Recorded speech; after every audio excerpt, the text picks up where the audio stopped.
Hello everyone, welcome to BSP Pharmacy.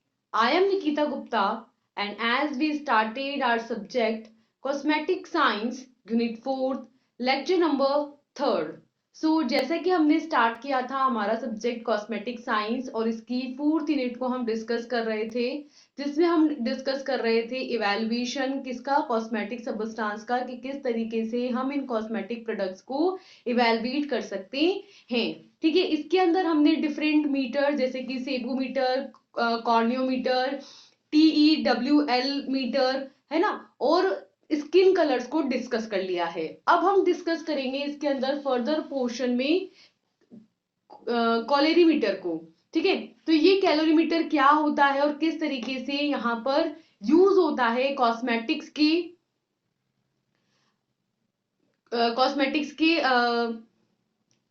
Formulations के अंदर, उसको हम यहाँ पर डिस्कस करेंगे। तो स्टार्ट करते हैं हमारा topic of discussion, that is calorimeter.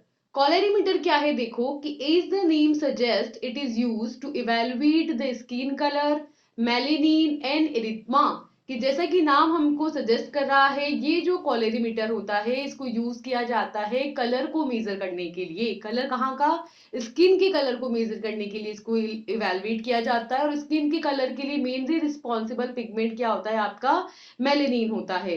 ठीक है, तो यहाँ पर स्किन के कलर को मेजर किया जाता है, यानी कि मेलेनिन के कंटेंट के लेवल को मेजर किया जाता है, या हम कह सकते हैं इरिथमा का जो लेवल है उसे यहाँ पर मेजर किया जाता है। It is based on the principal that the skin colorimeter works on the principle of absorption or reflection, in which the probe has two illumination, that is LEDs, and the active color detector chip, which work in a close tandem for the accurate skin color measurement. When the procedure is started, these LEDs will emit light at their maximum capacity to illuminate the measurement area. क्या बोल रहे हैं कि यहाँ पर skin के colour को major करने के लिए हम कैलोरीमीटर को यूज करते हैं, जो कि अब्जॉर्प्शन और रिफ्लेक्शन के प्रिंसिपल पर काम करता है। या तो ये लाइट रेज को अब्सॉर्ब करता है या फिर उसे रिफ्लेक्ट बैक कर देता है, और इस अब्जॉर्प्शन या रिफ्लेक्शन के प्रिंसिपल को यूज करके यहाँ पर जो स्किन कलर होता है, जो मेलेनिन कंटेंट होता है, उसको ये मेजर करता है। तो इसके अंदर जो हम प्रोब यूज करते हैं उसके अंदर दो इल्यूमिनेशंस होते हैं। एक तो होता है आपके एलईडी और एक होता है आपके एक्टिव कलर डिटेक्टर चिप।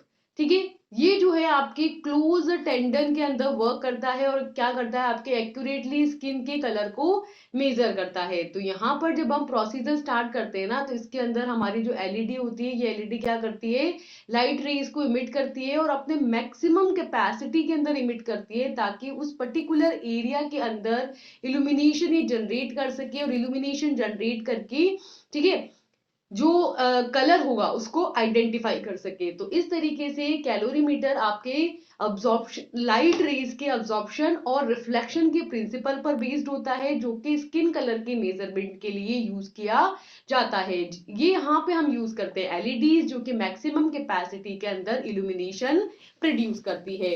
ठीक है, अब इस इंस्ट्रूमेंट के साथ एडवांटेजेस क्या है, that it is reproducible and accurate measurement of an colour. कि ये जो है आपके जो रिजल्ट देता है वो रिप्रोड्यूसिबल होता है, एक्यूरेटली यहाँ पर कलर को मेजर करता है।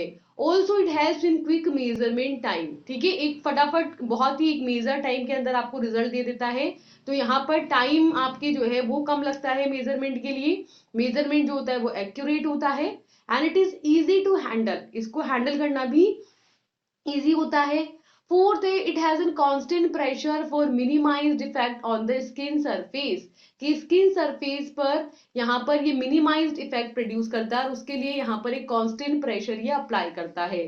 ठीक है, तो यहाँ पर इसका एक कांस्टेंट प्रेशर होता है, इस कांस्टेंट प्रेशर को अप्लाई किया जाता है ताकि स्किन के ऊपर लाइट का जो इफेक्ट हो वो क्या हो, आपकी मिनिमम हो।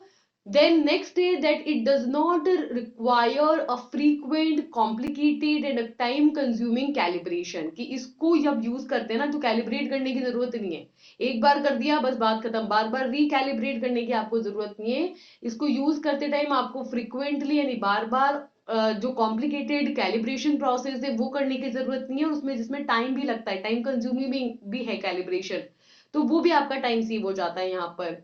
The calibration data is store in a prop, जो आपने एक बार कैलिब्रेशन कर लिया वो डाटा यहाँ पर प्रॉप में सेट हो जाएगा और फिर वही यहाँ पर कंटिन्यू रहेगा, आपको रिकैलिब्रेशन करने की जरूरत नहीं पड़ेगी। नेक्स्ट है that it checks the calibration to ensure the accuracy of the measurement. यहाँ पर मेजरमेंट की एक्यूरेसी को इंश्योर करने किया जाता है, कैलिब्रेशन किया जाता है और कैलिब्रेशन से एक्यूरेटली आपके डाटा को मेजर किया जाता है। तो दोबारा समझो क्या कह रहे हैं कि हमारा ये जो आपका मीटर है जिसको हम बोल रहे हैं कैलोरीमीटर, ये क्या करता है, कलर का मेजरमेंट करता है जो कि एक्यूरेट होता है, रीप्रोड्यूसिबल होता है, क्विक होता है, इजी टू हैंडल होता है, ठीक है, जिसके साइड इफेक्ट्स जो होते हैं वो मिनिमम होते हैं, है ना, स्किन के ऊपर जो प्रेशर लगा रहा होता है वो यहाँ पर मिनिमम होता है, टाइम कंज्यूमिंग रिकैलिब्रेशन आपको करने की नीड नहीं होती, एक बार जो आपने कैलिब्रेशन कर दिया वो प्रॉब में स्टोर हो जाएगा और आपके एक्यूरेटली मेजरमेंट के लिए यूज होगा। ठीक है, नेक्स्ट है हमारे एप्लीकेशन की, इस इंस्ट्रूमेंट को कहाँ कहाँ कहाँ अप्लाई किया जाता है। सो एप्लीकेशंस के अंदर फर्स्ट है that it is ideally suited for the product development, claim support and efficiency testing, कि ये जो आपका इंस्ट्रूमेंट होता है ना ये किसके लिए यूज किया जाता है, प्रोडक्ट के डेवलपमेंट के लिए यूज किया जाता है, जो हम क्लेम करते हैं उस प्रोडक्ट से रिलेटेड उसको सपोर्ट करता है ये, और उसकी एफिशिएंसी टेस्टिंग के लिए यूज किया जाता है। बेसिकली इस इंस्ट्रूमेंट से हम क्या करते हैं, स्किन कलर को मेजर कर लेते हैं और स्किन कलर के मेजरमेंट के अंदर हम क्या करते हैं कि जो मेलेनिन का अमाउंट होता है, ठीक है, वो मेजर करते हैं। ठीक है, तो यहाँ पर जैसे मान लो कि हमारा कोई प्रोडक्ट है, कोई फॉर्मुलेशन है, ठीक है, तो वो जो हमारा प्रोडक्ट रहेगा ना उसको अप्लाई करने से पहले कितना मेलेनिन कंटेंट है और उसको अप्लाई करने के बाद में कितना मेलेनिन कंटेंट है, अगर उसमें रियली में चेंज आ रहा है तो हम ये कह सकते हैं कि भाई हमारा जो प्रोडक्ट है वो एफिशिएंटली काम कर रहा है, और जो हम क्लेम कर रहे हैं ना कि इससे फेयरनेस इंक्रीज होती है वो उसको ये सपोर्ट करता है। सेकंड है कि it can also be use for the objective colour assessment for testing the sunscreen product, self tanners, skin lightening products, decorative cosmetics, carotene food supplements, etc. It is also used for investigating the age spots, sun damage, and treatment of skin diseases, and it is also be suitable for the medical service। ठीक है तो इसको किसके लिए use करते हैं कि अगर हमें हमारे जैसे सनस्क्रीन प्रोडक्ट है, ठीक है, उसकी टेस्टिंग करनी है, उसको असेस करना है, उसके इफेक्ट्स को समझना है, उसका कितना इफेक्ट आ रहा है कलर, स्किन कलर के ऊपर उसको जानना है, या जैसे हम सेल्फ यूज कर रहे हैं तो टेनिंग एजेंट कितना इफेक्ट प्रोड्यूस कर पा रहे हैं, या कोई स्किन लाइटनिंग प्रोडक्ट है, जैसा कि मैंने कहा कि स्किन लाइटनिंग प्रोडक्ट भी मेनली मेलेनिन की कंटेंट के साथ ही छेड़खानी करते हैं, है ना, तो यहाँ पर हम मेलेनिन की कंटेंट को तो चेक कर पा रहे हैं इस इंस्ट्रूमेंट से। तो सिंपली हम क्या कर सकते हैं, हम ये देख सकते हैं कि जो हमारा प्रोडक्ट है, चाहे वो कोई डेकोरेटिव कॉस्मेटिक हो, कोई कैरोटीन फूड सप्लीमेंट है, या कोई लाइटनिंग प्रोडक्ट है, कोई टैनर है ना, तो उनका जो इफेक्ट आ रहा है उसको हम यहाँ पर मेजर कर सकते हैं। ऑल्सो एज के साथ जो एज स्पॉट देखने को मिलते हैं उसको हम इन्वेस्टिगेट कर सकते हैं। सन की प्रेजेंस में जो सन डैमेज होता है, सन बर्न होता है, उसको हम यहाँ पर मेजर कर सकते हैं। जैसे स्किन डिजीज हुई है अगर कोई, उसका ट्रीटमेंट हम दे रहे हैं तो उसके ट्रीटमेंट में मेलेनिन के ऊपर क्या इफेक्ट आ रहा है उसको हम यहाँ पर मेजर कर सकते हैं। ऑल्सो डिफरेंट जो मेडिकल सर्विस यहाँ पर किए जाते हैं उसके अंदर भी ये जो आपका कैलोरीमीटर है उसको यहाँ पर यूज किया जाता है। ठीक है, नेक्स्ट आपका इंस्ट्रूमेंट है मेग्जामीटर। मेग्जामीटर की बात करें तो this Mexameter is an device that measures simultaneously two major components of skin pigmentation. The first one is melanin and second is the hemoglobin। ये जो मेग्जामीटर होता है ना ये वो डिवाइस होता है जो दो कंपोनेंट, एक तो होता है आपके मेलेनिन और एक होता है आपके क्या हीमोग्लोबिन, ठीक है, इन दोनों का मेजरमेंट कर सकता है। वो तो सिर्फ मेलेनिन ही कर पा रहा था, ये आपके हीमोग्लोबिन को भी मेजर कर लेगा। ठीक है, तो किस प्रिंसिपल पे बेस्ड है, प्रिंसिपल है इसके पीछे कि the Mexameter is an spectrophotometer measurement technique which is based on the light reflection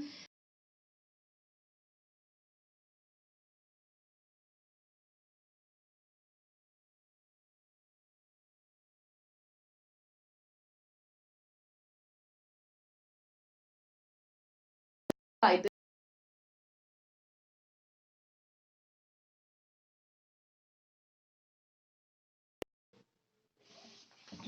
and a receiver in the probe measurement this reflected light. ठीक है, क्या बोल रहे हैं कि ये जो मेग्जामीटर होता है ना, बेसिकली ये क्या होता है, हमारा स्पेक्ट्रोफोटोमीटर होता है एक टाइप का, है ना। यहाँ पर स्पेक्ट्रोफोटोमेट्री के प्रिंसिपल को यूज करके मेजरमेंट किया जाता है। इस तरीके से हम ये कह सकते हैं कि ये मेग्जामीटर एक स्पेक्ट्रोफोटोमीटर मेजरमेंट टेक्निक होती है जो कि लाइट की रिफ्लेक्शन और लाइट के अब्जॉर्प्शन के प्रिंसिपल पर बेस्ड होती है। ठीक है, जैसे कि लास्ट था हमारा कैलोरीमीटर, उसमें भी लाइट का अब्जॉर्प्शन और रिफ्लेक्शन ही हो रहा था। यहाँ पर भी सेम लाइट के रिफ्लेक्शन और अब्जॉर्प्शन के प्रिंसिपल पर बेस्ड होता है। और इसके अंदर हम जो प्रॉब यूज करते हैं, ये प्रॉब 3 वेवलेंथ, लाइट की 3 वेवलेंथ की रेस को इमिट करता है ना, लेंथ को यहाँ पर इमिट करता है, जो कि डिफरेंट अब्जॉर्प्शन रेट यहाँ पर शो करती है। जैसे मेलेनिन हो गया हमारा या हीमोग्लोबिन हो गया, तो यहाँ पर अलग अलग अब्जॉर्प्शन रेट आती है हमारे पास। और ये जो इमिटेड लाइट होती है, ठीक है, ये स्किन से आके टकराती है और रिफ्लेक्ट बैक होती है। ठीक है, और फिर या फिर आपके जो प्रोब होता है उसके अंदर जो रिसीवर होता है, उस रिसीवर के अंदर यहाँ पर मेजर करती है रिफ्लेक्टेड लाइट। ठीक है, तो सिंपली क्या बोल रहे हैं कि यहाँ पर आपकी लाइट का या तो अब्जॉर्प्शन हो जाएगा या लाइट का इमिटेशन हो जाएगा। तो 3 वेवलेंथ की हम लाइट यहाँ पर यूज करेंगे और देखेंगे कि कौन सी रेज कितनी आपके अब्जॉर्ब हो रही है या इमिट हो रही है। उसी को यहाँ पर जो प्रोब हम यूज करते हैं उसकी हेल्प से मेजर कर लिया जाता है। तो इस रिफ्लेक्टेड लाइट को, ये जो प्रोब है इसके अंदर रिसीवर होता है, वो जो रिफ्लेक्टेड लाइट होता है उसको मेजर कर लेता है, और जितनी लाइट इमिट हो रही है वो प्रोब कि मतलब प्रॉप से निकलेगी, पहले स्किन पे जाएगी, स्किन से फिर रिफ्लेक्ट होगी और फिर रिसीवर उसको मेजर कर लेगा। मेजर करके हमको रिकॉर्ड में रीडिंग दे देगा। हमारे पास तो सीधे रीडिंग आएगी, लेकिन काम कैसे हो रहा है वहां पर, प्रिंसिपल क्या है, प्रिंसिपल सिंपली ये है कि प्रॉप से लाइट आएगी, स्किन से टकराएगी, टकरा करके वापस रिफ्लेक्ट बैक होगी, ठीक है, और रिसीवर तक पहुंचेगी। ठीक है, अब इस हेक्सामीटर के एडवांटेज क्या है, that it is a continuous measurement over a longer period can optionally be performed, and in this a highly sensitive measurement gives value on a broad scale, that is 0 to 999 and for melanin and erythema, so that even a smallest change in the color become a traceable. Thus, the prop isn't small and the lightweight, so easy to handle and measurement on all the body sides. Fourth is that a spring in the probe head ensures a constant pressure on the skin, enabling exact and reproducible measurements. Fifth is that the probe head can be easily cleaned after each measurement. And sixth is it gives a reproducible and accurate measurement of melanin and erythema.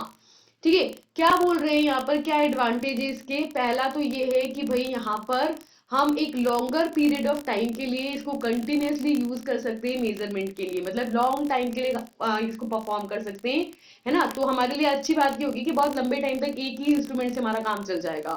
Second ये है कि बहुत ही ज्यादा sensitive होता है ये, है ना, और बहुत ही ब्रॉड स्केल के अंदर हमको रिजल्ट देता है, तो हमारे को बहुत ही एक्यूरेट रिजल्ट मिलता है। मतलब यहाँ पर इसके अंदर जो स्केलिंग होती है ना, वो 0 से 999 के बीच में होती है, तो इसकी वजह से आपको एक ब्रॉड रेंज मिल जाती है जिसके अंदर आपको आपके जो रिजल्ट होता है उसको आप मेजर कर सकते हो। ठीक है, तो इसलिए यहाँ पर इरिथ्रमा के अंदर या मेलेनिन के अंदर अगर में चेंज होता है तो वो भी, उसको भी ये यहाँ पर ट्रेस कर लेता है, उसको भी मेजर कर लेता है। तो इससे अच्छी बात क्या होगी कि बहुत ही सेंसिटिव है, यानी बहुत ही आपके एक्यूरेट रिजल्ट यहाँ पर देखने को मिल रहा है। ठीक है, नेक्स्ट है कि यहाँ पर जो हम प्रॉब यूज कर रहे हैं ना, वो कैसा है, आपका स्मॉल है, ठीक है, और लाइट इन वेट है, तो इस वजह से उसको इजीली हैंडल कर सकते हैं। ठीक है, और पूरी बॉडी के हर एक पर्टिकुलर साइड पर आप जाकर के मेलेनिन या इरिथ्रमा वहां पर फाइंड आउट कर सकते हो, हीमोग्लोबिन का लेवल और आपके मेलेनिन का जो लेवल रहेगा उसको आप बॉडी के किसी भी पार्ट पर फाइंड आउट कर सकते हो, क्योंकि बहुत ही छोटा इंस्ट्रूमेंट और इजी टू हैंडल है। फोर्थ है कि यहाँ पर प्रॉब के हेड पर जो स्प्रिंग लगी हुई है वो इस बात को इंश्योर करती है कि भाई स्किन पर एक अप्रोप्रिएट कांस्टेंट प्रेशर यहाँ पर बना रहे, ठीक है, और आपको एक रिप्रोड्यूसिबल मेजर्ड रिजल्ट देखने को मिले। ठीक है, तो यहाँ पर अच्छी बात ये है कि भाई इसकी इंस्ट्रूमेंट इस तरीके से बनाए कि एक प्रॉपर प्रेशर यहाँ पर मेंटेन रहेगा ताकि आपके सही रिजल्ट आए, है ना, एक्यूरेट रिजल्ट आ पाए। नेक्स्ट है कि यहाँ पर जो प्रोब का हेड होगा ना वो इजीली क्लीन भी कर सकते हैं उसको, मतलब मेजर कर लिया उसके बाद इजीली आप उसको क्लीन कर सकते हो।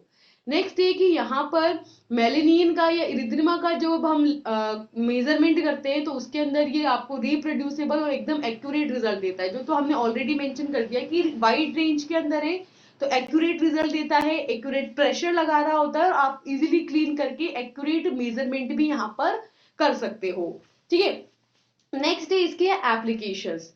फर्स्ट है that it is ideally suited for the product development, claim support and efficiency testing. ये तो सेम बात हो गई कि प्रोडक्ट के डेवलपमेंट में काम आता है, जो भी हम क्लेम करते हैं उनको सपोर्ट करने के काम आता है, एफिशिएंसी को टेस्ट करने के काम आता है।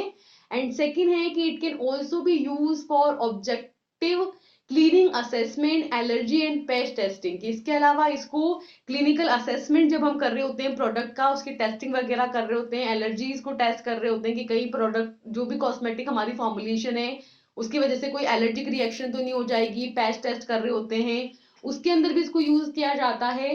थर्ड है कि it can also be use for monitoring therapies, कि डिफरेंट थेरेपीज जो यहाँ पर दी जाती है उन थेरेपीज की मेजरमेंट के लिए, उनको मॉनिटर करने के लिए भी इसको यूज करते हैं।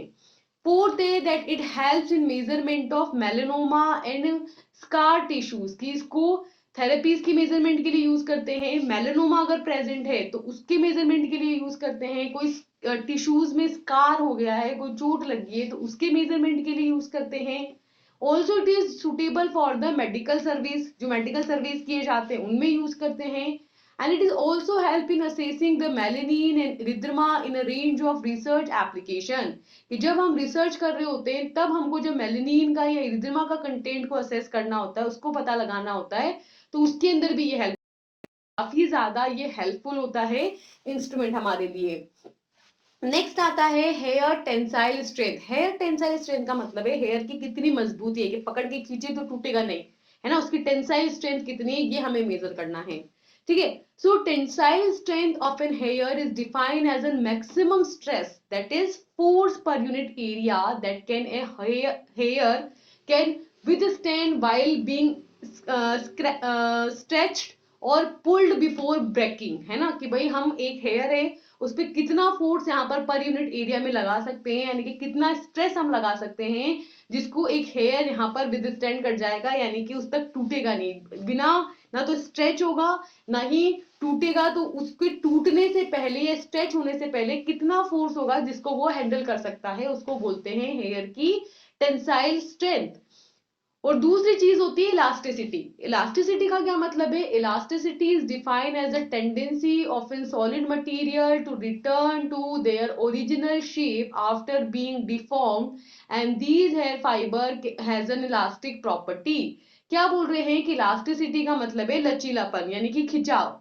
ठीक है, तो जो सॉलिड मटेरियल होता है ना, जैसे कि रबड़ देखा होगा आपने, रबड़ को खींचो वापस से अपनी ही पोजीशन में आ जाता है, तो जो सॉलिड मटेरियल है अगर उनकी ऐसी टेंडेंसी है कि उनको जब डिफॉर्म किया जाता है, उनको जैसे पुल किया आपने या पुश किया तो वो डिफॉर्म हो गए, तो डिफॉर्म होने के बाद अगर वो वापस से अपनी ओरिजिनल शेप में आ जाते हैं तो उनको क्या बोलेंगे हम? इलास्टिक सब्सटेंस बोलेंगे, और इस टेंडेंसी को क्या बोला जाएगा? इलास्टिसिटी बोला जाएगा। So these hair fibre also have some elastic property. जो हेयर्स होते हैं हमारे उनके अंदर भी इलास्टिक प्रॉपर्टी होती है कि उनको खींचते हैं तो वो एक सर्टेन लेंथ तक खिंच जाते हैं, लेकिन और ज्यादा हम फोर्स लगाते हैं तो वो टूट जाते हैं। So this elasticity increases with an affinity of hair keratin for the water. ठीक है, और ये इलास्टिसिटी हमको अगर इंक्रीज करनी है तो बेसिकली कैसे इंक्रीज होती है ये, कि हेयर के अंदर जो क्रिएटिन प्रोटीन प्रेजेंट होता है उसकी जो एफिनिटी होती है वाटर के साथ ये इंक्रीज होती है। जैसे कि हम बोलते हैं ना गीले बालों में ज्यादा खिंचते हैं, है ना, और इजीली टूट भी जाते हैं गीले बाल, तो वही चीज है कि भाई वाटर के साथ जो हेयर की क्रिएटिन के साथ जो एफिनिटी होती है ना, जो क्रिएटिन प्रोटीन की वाटर के साथ एफिनिटी होती है वो इंक्रीज हो जाती है, इलास्टिसिटी यहाँ पर इंक्रीज हो जाती है।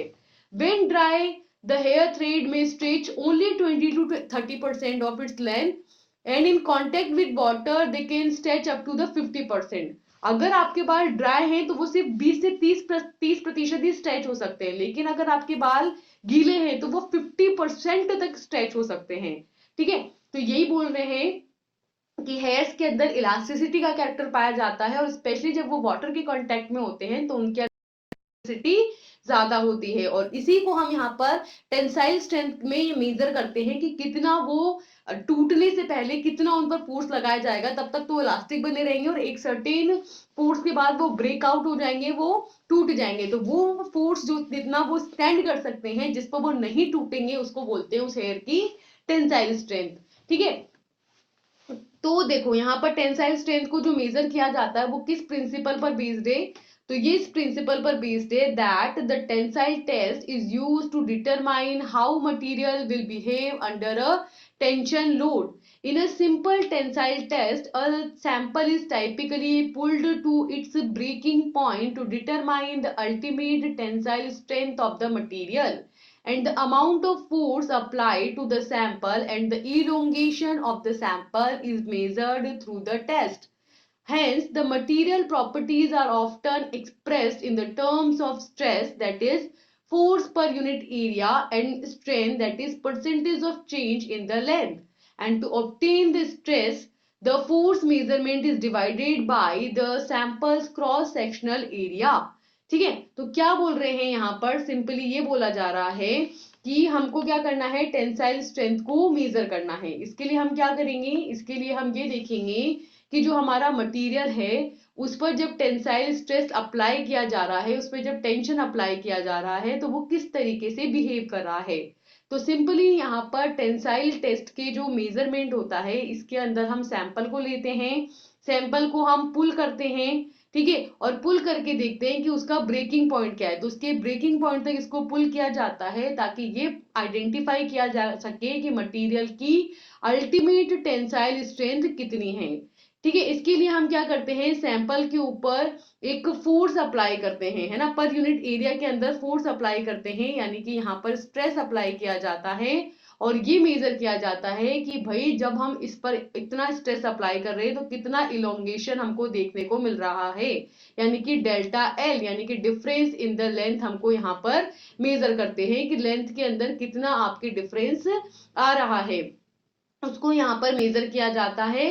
और ये जो मटेरियल की प्रॉपर्टीज होती हैं, ठीक है, जो इस पे फोर्स अप्लाई किया जा रहा है उसको स्ट्रेस की फॉर्म में मेजर करते डिफाइन किया जाता है कि भाई मटेरियल की जो प्रॉपर्टीज है वो किस फॉर्म में है, आपके स्ट्रेस की फॉर्म में है, जहां पर स्ट्रेस क्या होता है, आपका फोर्स पर यूनिट एरिया होता है, और जो यहाँ पर इलोंगेशन होता है उसको बोलते हैं उसका स्ट्रेन, है ना, कि स्ट्रेस जब अप्लाई किया जाता है बेसिकली तो यहाँ पर क्या जनरेट होता है, स्ट्रेन जनरेट होता है, और ये जो स्ट्रेन होता है ये आपके percentage change in the length को रिप्रेजेंट करता है। तो इस तरीके से यहाँ पर स्ट्रेस को लिए हम क्या करते हैं, simply force measurement are divided by the samples cross sectional area. अगर आपको स्ट्रेस निकालना है तो स्ट्रेस इज फोर्स पर यूनिट एरिया, यानी कि जितना फोर्स आप पर यूनिट एरिया पर अप्लाई कर रहे हो उससे डिवाइड कर दो तो आपको स्ट्रेस मिल जाएगा, और उस स्ट्रेस के रिस्पेक्ट में जो स्ट्रेन यहाँ पर जनरेट होगा उसको मेजर करके हम हमारे सब्सटेंस की टेंसाइल स्ट्रेंथ को मेजर करते हैं। ठीक है, नेक्स्ट है हमारे पास फॉलोइंग मेथड्स, जिसके थ्रू हम क्या करेंगे, टेंसाइल टेस्ट, टेंसाइल स्ट्रेंथ को पता करेंगे। तो next is the 3 ways to perform the tensile test. Tensile test को परफॉर्म करने के 3 मेथड है हमारे पास, कौन कौन से, तो देखो। सो नेक्स्ट है इसके अंदर the following, there are the following 3 ways to perform these tensile tests. First is the CRE, second is the CRL and third is the CRT. ठीक है, तो 3 मेथड्स होते हैं जिसके थ्रू हम टेंसाइल टेस्ट को यहाँ पर परफॉर्म कर सकते हैं। पहला है हमारे CRE। CRE क्या होता है, देखो कि CRE is a way in which the rate of increase specimen length in a uniform with the time, that is a load measuring mechanism moves a negligible distance is measured. The second one is CRL, in which the rate of increase of the load is uniform with the time and rate of extension is dependent on a load logarithm characteristic of the specimen. And the third one is CRT, in which pulling one clamp at a uniform rate and a load is applied through the other clamp. that moves appreciately to an accurate load measuring mechanism so that the rate of increase of either load or elongation is usually not constant. ठीक है, तीन तरीके हैं यहाँ पर tensile test को perform करने के लिए. पहला है सीआरई. सीआरई के अंदर हम क्या करते हैं कि जो हमारा स्पेसिमेन होगा उसकी जो लेंथ होगी पर यूनिट टाइम के साथ, कि एक मेजर्ड टाइम के अंदर जो उसकी लेंथ के अंदर इंक्रीज हो रहा होता है ना, उसको यहाँ पर मेजर करते हैं. यानी कि जैसे आपने लोड अप्लाई किया है ना, उस लोड यानी कि आपने लोड अप्लाई किया मतलब कि आपने स्ट्रेस अप्लाई करा, यहाँ पर फोर्स अप्लाई करा पर यूनिट एरिया के अंदर, है ना, और उसकी वजह से वो थोड़ा सा एक नेग्लिजिबल डिस्टेंस के अंदर अगर उसने मूव करा तो जो मैकेनिज्म के थ्रू वो मूव कर रहा है उसको यहाँ पर मेजर कर लिया जाएगा. ठीक है. दूसरा मेथड होता है हमारे सीआरएल, जिसके अंदर क्या हम एक पर्टिकुलर टाइम के लिए एक यूनिफॉर्म लोड यहाँ पर अप्लाई करते हैं और देखते हैं कि कितना यहाँ पर आपके जो स्पेसिमेन है उसकी लेंथ इंक्रीज होती है, उसमें एक्सटेंशन होता है, और ये जो एक्सटेंशन होगा वो स्पेसिमेन की जो लोड आप अप्लाई कर रहे हो उसके रिस्पेक्ट में जितना यहाँ पर इलोंगेशन कैरेक्टरिस्टिक देखने को मिल रहा है ना, उस पर डिपेंडेंट होगा. दोबारा समझो क्या हुआ. सीआरई के अंदर तो हमने क्या किया, टाइम के रिस्पेक्ट में सिर्फ जो लेंथ हो रही है इंक्रीज उसको मेजर किया. सीआरएल के केस के अंदर हमने क्या किया, लोड अप्लाई करते गए और लोड अप्लाई करने के साथ साथ जो इलोंगेशन यहाँ पर होता गया उसको मेजर किया कि लोड के रिस्पेक्ट में कितना इलोंगेशन हो रहा है, उसको यहाँ पर मेजर किया. जो एक्सटेंशन देखने को मिल रहा है उसको मेजर किया. और थर्ड होता है सीआरटी, जिसके अंदर क्या किया जाता है कि एक यूनिफॉर्म रेट से कंटिन्यूअसली यहाँ पर एक को तो एक क्लैंप से उसको पुल किया जाता है. मतलब वहां पर लोड अप्लाई करके दूसरे क्लैंप पर आपने लोड, मतलब एक साइड पर तो उसको बांध दिया, दूसरी साइड पर आपने लोड अप्लाई करा यानी कि फोर्स अप्लाई करा, और उस फोर्स की हेल्प से जितना यहाँ पर पुलिंग हो रही है उसको यहाँ पर मेजर करेंगे. किसके रिस्पेक्ट में, लोड के रिस्पेक्ट में. तो यहाँ पर जो आपके लोड है, ठीक है, वो लोड जितना मूव करता है तो जिस मैकेनिज्म के थ्रू यहाँ पर आपका लोड मूव कर रहा है उस मैकेनिज्म को मेजर किया जाएगा, ताकि लोड के इंक्रीज करने पर कितना इलोंगेशन हुआ है उसको मेजर किया जाए, और अगर इलोंगेशन नहीं हो रहा है तो उसको मेजर किया जाए. ये इलोंगेशन आपके कांस्टेंट बना हुआ है तो उसको यहाँ पर मेजर किया जाए कि ये जो इलोंगेशन यूजुअली यहाँ पर कांस्टेंट नहीं होता है, जैसे जैसे हम लोड को यहाँ पर वेरी करते हैं वैसे वैसे ही आपको इलोंगेशन में भी वेरिएशन देखने को मिलता है. क्लियर है? क्या समझ में आ रहा है? दोबारा समझो कि तीन तरीके हैं जिससे हम टेंसाइल टेस्ट को मेजर कर सकते हैं. पहला है सीआरई, सेकंड है सीआरएल और थर्ड है सीआरटी. ठीक है. सीआरई के अंदर तो क्या किया जाता है, टाइम के रिस्पेक्ट में जो लेंथ में इंक्रीज होता है वो मेजर करते हैं. सीआरएल के अंदर लोड जो हम अप्लाई करते हैं, ठीक है, उसके रिस्पेक्ट में जो आपके इलोंगेशन कैरेक्टरिस्टिक्स देखने को मिलते हैं स्पेसिमेन के अंदर, जो एक्सटेंशन देखने को मिलता है, रेट ऑफ एक्सटेंशन होती है, उसको मेजर किया जाता है. थर्ड होता है सीआरटी, जिसके अंदर एक यूनिफॉर्म रेट से जो इलोंगेशन हो रहा होता है, बेसिकली एक तरफ से लोड लगा दिया जाता है और दूसरी तरफ से पुल किया जाता है, तो लोड के रिस्पेक्ट में जितना पुलिंग हम यहाँ होता है, जितना इलोंगेशन होता है, उसको मेजर किया जाता है. क्लियर है तीनों चीजें? Next is the procedure. करते कैसे हैं अब देखो. तीन तरीके हैं करने के, पर करते कैसे हैं तो देखो step by step. Next is the procedure. तो इसमें क्या करेंगे, सबसे पहले a fibre of a non length and the diameter is stretch at a fix rate and a fix relative at a fixed temperature on a automated instrument. जैसा कि हमने already mention किया है कि वाटर के अंदर हेयर की जो टेंसाइल स्ट्रेंथ होती है वो इंक्रीज हो जाती है, इसलिए एक फिक्स्ड ह्यूमिडिटी यहाँ पर मेंटेन की जाएगी, एक फिक्स टेम्परेचर मेजर किया जाएगा, और एक ऑटोमेटेड इंस्ट्रूमेंट को यूज करेंगे. उसको यूज करके जो फिक्स रेट से जो स्ट्रेचिंग होगी, आपके जो हेयर फाइबर होगा उसके लेंथ में, उसके डायामीटर के अंदर जो चेंज होगा, जो स्ट्रेचिंग होगी, उसको यहाँ पर मेजर किया जाएगा. And the procedure for testing the strength and elasticity involves setting the temperature in the testing room to approximately 21 degrees Celsius, that is 70 degree Fahrenheit, and the humidity is between 40 to 63%. Mostly यहाँ पर जो procedure perform किया जाता है strength और elasticity को major करने के लिए, उसके अंदर हम जो टेम्परेचर रखते हैं वो होता है लगभग 21 डिग्री सेल्सियस यानी कि 70 डिग्री फॉरेनहाइट, और ह्यूमिडिटी होती है यहाँ पर 40 to 63%. ठीक है, उसके अंदर यहाँ पर प्रोसीजर को परफॉर्म किया जाता है। Theoretically the higher the humidity, the longer the hair will appear, which can granted result that do not represent reality, है ना। तो जैसे कि हमने ऑलरेडी डिस्कस कर रखा है ये बात कि भाई वाटर की प्रेजेंस में यानी ह्यूमिडिटी की प्रेजेंस में हेयर की टेंसाइल स्ट्रेंथ यहाँ पर इंक्रीज हो जाएगी। तो इसलिए जरूरी है इस बात को समझना कि अगर ह्यूमिडिटी ज्यादा हुई तो आपके हेयर जो रहेंगे वो ज्यादा स्ट्रॉन्ग लगेंगे और ज्यादा इलास्टिसिटी यहाँ पर देखने को मिलेगी, ज्यादा टेंसाइल स्ट्रेंथ निकल करके आएगी, जो कि रियलिटी नहीं होगी, है ना। वो रियलिटी नहीं होगी, रियलिटी को वो रिप्रेजेंट नहीं करेगा। तो इसलिए यहाँ पर ह्यूमिडिटी को कांस्टेंट रखना जरूरी है।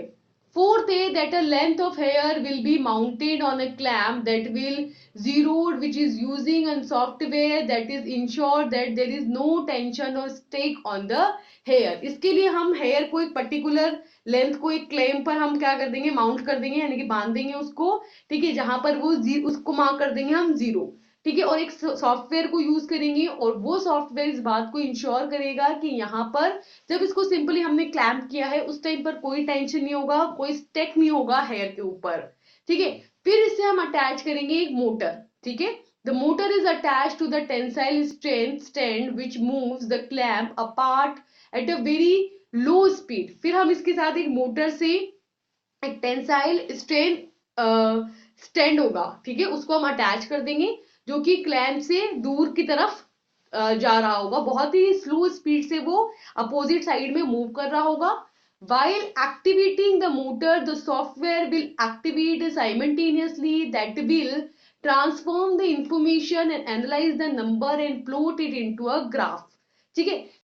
इस मोटर को एक्टिवेट करेंगे तो यहाँ पर जो सॉफ्टवेयर होगा वो भी एक्टिवेट हो जाएगा और वो इंफॉर्मेशन जो होगा, ठीक है, उसको नंबर की फॉर्म में एनालाइज करके उसको ट्रांसफर करेगा और उसके बेसिस पर हम ग्राफ यहाँ पर प्लॉट करेंगे कि भाई इतना इतना लोड अप्लाई कर रहे हैं तो इतना इतना आपके पास टेंसाइल स्ट्रेंथ निकल करके आ रही है। After a few minutes the strand of a hair will break apart. उसके बाद एक पर्टिकुलर स्ट्रेंथ होगी, एक पर्टिकुलर स्ट्रेस अप्लाई होगा जिसके ऊपर, जिस पर क्या होगा, जो हेयर का वो स्ट्रेंड है ना, पहले तो वो जितना इलास्टिसिटी होगी उतना वो खिंचता जाएगा और वो आप रीडिंग को नोट करते जाओगे, एक सर्टेन टाइम के बाद वो टूट जाएगा। And the software will mark this exact point on the graph. और फिर ये जो सॉफ्टवेयर हमने इसके साथ कनेक्ट कर रखा था वो आपके उस पॉइंट को मेजर कर लेगा और उसको हम ग्राफ के ऊपर मार्क कर देंगे कि ये इसका ब्रेकिंग पॉइंट है, ठीक है। And the diameter of the strand should be measured prior to the test and entered in the software to generate the corresponding strength and elasticity figure। साथ में यहाँ पर जैसे हम लेंथ को मेजर कर रहे हैं, लेंथ में होने वाला जो चेंज है उसको मेजर कर रहे हैं, इसी तरीके से हम उस स्ट्रैंड के वो जो हेयर स्ट्रैंड है उसके डायामीटर को भी मेजर करेंगे। टेस्ट परफॉर्म करने से पहले उसके डायामीटर को भी परफॉर्म करेंगे और देखेंगे कि सॉफ्टवेयर के अंदर उसका डायामीटर इनिशियल में क्या है और बाद में क्या है, ताकि हम उसकी स्ट्रेंथ और इलास्टिसिटी फिगर को बहुत ही एक्यूरेटली मेजर कर पाए, ठीक है। तो सिंपली हमें क्या करना है, पहले हेयर स्ट्रैंड लेना है, उसको एक साइड पे पुल कर देना है, उसको हम एक मोटर के साथ कनेक्ट कर देंगे, पहले उसको बहुत स्लोली मूव करेंगे, धीरे धीरे वो जैसे जैसे उस पर स्ट्रेस अप्लाई होता जाएगा वैसे वैसे वो पुल होता जाएगा, उस पर टेंसाइल स्ट्रेंथ आती जाएगी जो हम प्लॉट मतलब रिकॉर्ड करते जाएंगे और ग्राफ प्लॉट करते जाएंगे। एक सर्टेन टाइम के बाद वो ब्रेक हो जाएगा, उसको भी नोट करेंगे, उसको भी ग्राफ में नोट करेंगे और उसकी जो इलास्टिसिटी होगी उसको और उसकी टेंसाइल स्ट्रेंथ होगी उसको, दोनों को हम यहाँ पर मेजर कर लेंगे। क्लियर है सारी चीजें। तो इस तरीके से हमारे हेयर्स के अंदर क्या क्या प्रॉपर्टीज देखने को मिलती हैं। प्रॉपर्टीज देखने को मिलती है, फर्स्ट रेजिस्टेंस टू स्ट्रेचिंग की, एक सर्टेन टाइम के बाद वो स्ट्रेच नहीं होगा, रेजिस्टेंस शो कर देगा। सेकंड, हेयर्स की एक इलास्टिसिटी के बारे में पता चलता है, हाइड्रोफिलिक पावर के बारे में पता चलता है, जैसा कि हमने कहा कि वाटर के प्रेजेंस में उसकी जो टेंसाइल स्ट्रेंथ होती है वो इंक्रीज हो जाती है। सरफेस प्रॉपर्टीज पता चलती है हेयर की, उसकी हेयर्स की सरफेस पे जो पोरोसिटी होती है वो पता चलती है, उसकी अब्जॉर्प्शन प्रॉपर्टीज पता चलती है, उस पे जो फ्रिक्शन अप्लाई हो रहा होता है उसको हम मेजर कर पाते हैं, जो इलास्टिक स्टैटिक लोड वो सहन कर सकता है, बियर कर सकता है, उसको मेजर करते हैं। और साथ में यहाँ पर मेजर किया जाता है आइसो इलेक्ट्रिक पॉइंट, ठीक है। तो इन सारी चीजों को यहाँ पर क्या करते हैं हम हेयर के केस में इन प्रॉपर्टीज को जानते हैं, ठीक है। तो फर्स्ट हम है resistance to stretching. In this In general, the weight needed to produce a natural hair thread rupture is 50 to 100 grams. For this, a average head has about 1,20,000 threads of an hair, and that would support about 20 tons. ठीक है, तो क्या बोल रहे हैं resistance to stretching के लिए कि इन जनरली क्या होता है कि जो वीड हमको नीडेड होता है ना, नेचुरल हेयर थ्रेड है हमारा, उसको रप्चर करने के लिए नॉर्मली जो वेट चाहिए होता है वो होता है 50 से 100 ग्राम। 50 से 100 ग्राम वेट अगर हम अप्लाई कर रहे हैं ना तो वो टूट जाएगा। ठीक है, और एवरेज जो हेड होता है हमारा, जो हेयर का थ्रेड होता है उसका जो हेड होता है वो लगभग 1,20,000 थ्रेड्स होते हैं, और लगभग इनको 12 टन का सपोर्ट चाहिए तब वो ब्रेक होते हैं प्रॉपरली। ठीक है, यानी कि अगर अकेला हेयर है ना तो उसको तोड़ने के लिए कम फोर्स लगेगा, एक साथ बहुत सारे हेयर का बंडल है तो उसको तोड़ने के लिए आपका ज्यादा फोर्स लगेगा।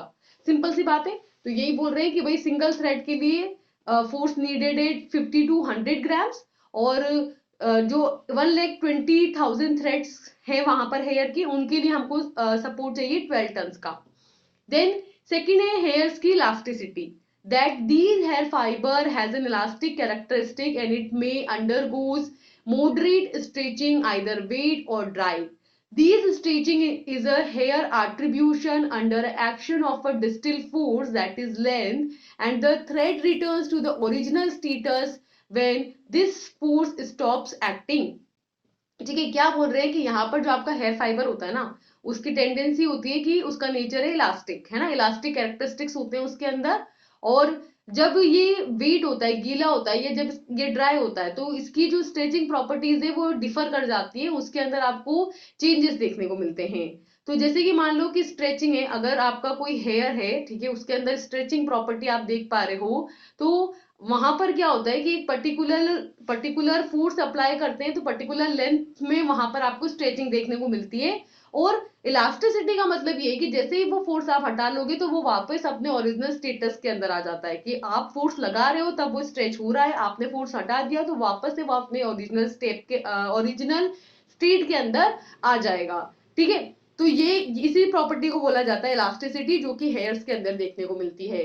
थर्ड है आपकी हाइड्रोफिलिक पावर। हाइड्रोफिलिक पावर का क्या मतलब है, that hair absorbs water under the liquid and steam form. These keratin may absorb up to 40% of its own weight in water and the hydration is favored by the temperature increase. क्या बोल रहे हैं कि आपके जो hairs होते हैं ना, इनकी टेंडेंसी है कि वाटर को अब्सॉर्ब कर लेते हैं। ठीक है, चाहे आप लिक्विड फॉर्म में दो या फॉर्म में दो, दोनों ही फॉर्म में वाटर को अब्सॉर्ब करने की इनकी टेंडेंसी होती है, क्योंकि इसके अंदर है केराटिन प्रोटीन, और ये जो केराटिन होता है वो लगभग इसके खुद के वेट का 40% तक वाटर को अब्सॉर्ब कर सकता है। ठीक है, और जैसे जैसे टेम्परेचर इंक्रीज होता है वैसे वैसे इसकी जो हाइड्रेशन की जो टेंडेंसी ना वाटर अब्सॉर्ब करने की, वो और भी ज्यादा यहाँ पर हो जाती है। तो हाइड्रोफिलिक पावर होती है मतलब कि ज्यादा से ज्यादा वाटर को अब्सॉर्ब करने की टेंडेंसी होती है किसकी, हेयर्स की। क्लियर। नेक्स्ट होता है आपके surface properties of an hair. In this the hair existing in a normal scalp represents a huge surface, and if we consider a mean value of 20 centimeter long for a thread with a 80 picometer diameter। ठीक है, क्या बोल रहे हैं, hair की surface properties की बात कर रहे हैं कि नॉर्मल स्कैल्प के अंदर जो हेयर्स होते हैं उनका सरफेस एरिया काफी ज्यादा होता है, और उसका जो मीन वैल्यू आती है वो ये है कि एक थ्रेड लगभग 20 सेंटीमीटर लंबा होता है और उसका डायामीटर जो होता है वो 20 पिकोमीटर होता है, यानी कि 20 पिकोमीटर तक इसका डायामीटर हो सकता है और 20 सेंटीमीटर की इसकी लेंथ होती है। फिफ्थ है आपके हेयर सरफेस पोरोसिटी, कि आपके जो हेयर्स होते हैं वो पोरस होते हैं, यानी कि उनके अंदर पोर्स प्रेजेंट होते हैं, जगह प्रेजेंट होती हैं।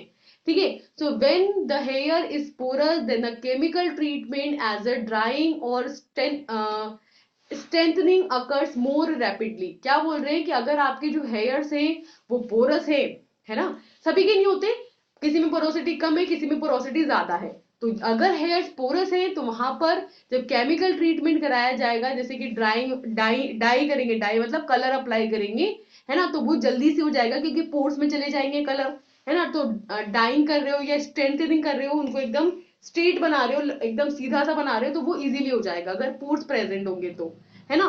तो इसलिए उसके अकॉर्डिंग यहाँ पर किसी के कर्ली रहते हैं, स्ट्रेट होने में दिक्कत आती है, मतलब उनकी पोरोसिटी कम है। तो पोरोसिटी का सीधा कंसर्न कलरिंग एजेंट और स्ट्रेंथनिंग जो स्ट्रेट करते हैं हेयर उनमें पड़ता है। नेक्स्ट है absorption, that hair surface retains the thread natural oil that is sebum, which is composed by the tensioactive ingredient and some dyes. In this, absorption of fatty substance is due to the physical process of surface tension. क्या बोल रहे हैं कि जो आपके surface air होते हैं ना, उनकी टेंडेंसी है कि वो क्या करते हैं, जो नेचुरल ऑयल होता है यानी कि सीबम होता है, ठीक है, उसको उसको यहाँ पर मतलब उसकी टेंडेंसी है कि वो जो आपके एक्टिव इंग्रेडिएंट होता है उनसे और जो डाइज होते हैं ना, उन डाइज वगैरह को रिटेन कर लेता है, कि हेयर की सरफेस के ऊपर जो आपके हेयर थ्रेड्स हैं जिसमें सीबम प्रेजेंट है, ये सीबम डाइज को जो होते हैं उनको अब्सॉर्ब कर लेता है। और इन फैटी सब्सटेंसेस की अब्सॉर्प्शन की वजह से यहाँ पर जो सरफेस टेंशन होता है उसकी जो फिजिकल प्रोसेस होती है, उस फिजिकल प्रोसेस की वजह से इन फैटी सब्सटेंसेस का अब्सॉर्प्शन देखने को मिलता है। दोबारा समझो क्या कह रहे हैं, कि जो आपके हेयर थ्रेड्स हैं उस वो सीबम रिलीज कर रहे हैं, सीबम यानी कि फैटी सब्सटेंस तो इस वजह से डाई और अदर इंग्रेडिएंट्स को अब्सॉर्ब कर लेते हैं और सरफेस टेंशन यहाँ पर रिड्यूस हो जाता है। नेक्स्ट है फ्रिक्शन। फ्रिक्शन का मतलब हो रहा था कितना फोर्स लग रहा होता है उनके ऊपर, ठीक है। तो जो हम फोर्स लगा रहे हैं ना, उसके अपोजिट डायरेक्शन में उसको पुल करने से रोकने के लिए जो फोर्स लगता है उसको बोलते हैं frictional forces. So it is a forces which resisting the movement when the body slides over each other. The cuticle surface having high friction coefficient due to the scale shelf, and it depends on the cuticle geometry and on the physical chemical status of the hair. ठीक है, तो यहाँ पर simply क्या करते हैं कि जैसे आपके जो फोर्स लग रहा होता है ना हेयर्स को पुल करने के लिए, तो उसके अपोजिट डायरेक्शन में उसको रेजिस्ट करने के लिए, उसको खींचने से रोकने के लिए, उसके मूवमेंट को रोकने के लिए जो फोर्स लग रहा होता है, उसको रेजिस्ट करने के लिए जो फोर्स लग रहा होता है उसको बोलते हैं फ्रिक्शनल फोर्सेस। मतलब कि जब आपके हेयर्स एक दूसरे के ऊपर स्लाइड कर रहे होते हैं तब मेनली यहाँ पर फ्रिक्शनल फोर्सेस लग रहा होता है। तो इस तरीके से अगर आपकी क्यूटिकल की सरफेस पर हायर फ्रिक्शन कोफिशिएंट हुआ, तो यानी कि जो आपकी स्केल है, ठीक है, उसकी एक अप्रोप्रिएट शेप की वजह से यहाँ पर फ्रिक्शनल कोफिशिएंट जनरेट होता है। और ये आपकी क्यूटिकल की ज्योमेट्री के लिए और हेल्थ जो हेयर्स हैं उनके फिजिकल केमिकल स्टेटस के लिए रिस्पॉन्सिबल होता है। ये डिपेंड करता है आपके हेयर क्यूटिकल की ज्योमेट्री पर और हेयर की फिजिकल प्रॉपर्टीज पर, उसके केमिकल स्टेटस पर, और उसके बेसिस पर उसका हेयर कॉफिशिएंट यहाँ पर डिटरमाइन होता है, जो कि मोस्टली क्या होता है, काफी हाई होता है।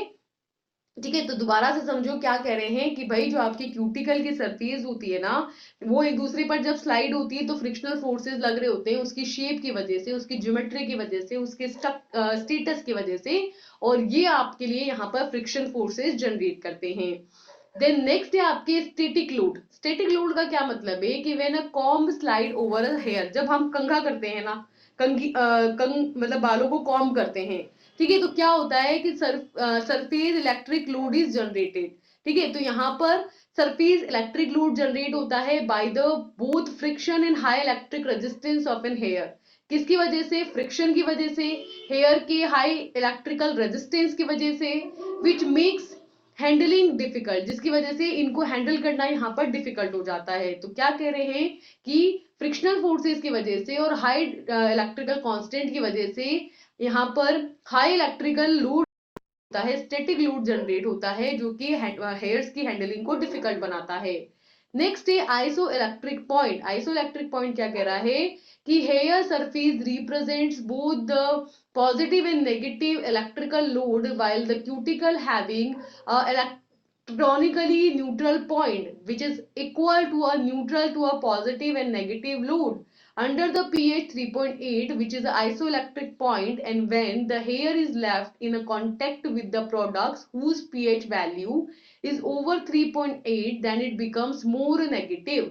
क्या बोल रहे हैं? आइसो इलेक्ट्रिक पॉइंट का क्या मतलब है कि जो हमारे हेयर्स होते हैं ना, हेयर्स के अंदर पॉजिटिव और नेगेटिव दोनों इलेक्ट्रिकल लोड्स यहाँ पे प्रेजेंट होते हैं, और जो क्यूटिकल की सरफेस होती है वो मोस्टली इलेक्ट्रिकली न्यूट्रल होती है, ठीक है, क्योंकि वहां पर पॉजिटिव और नेगेटिव लोड दोनों इक्वल हो जाते हैं।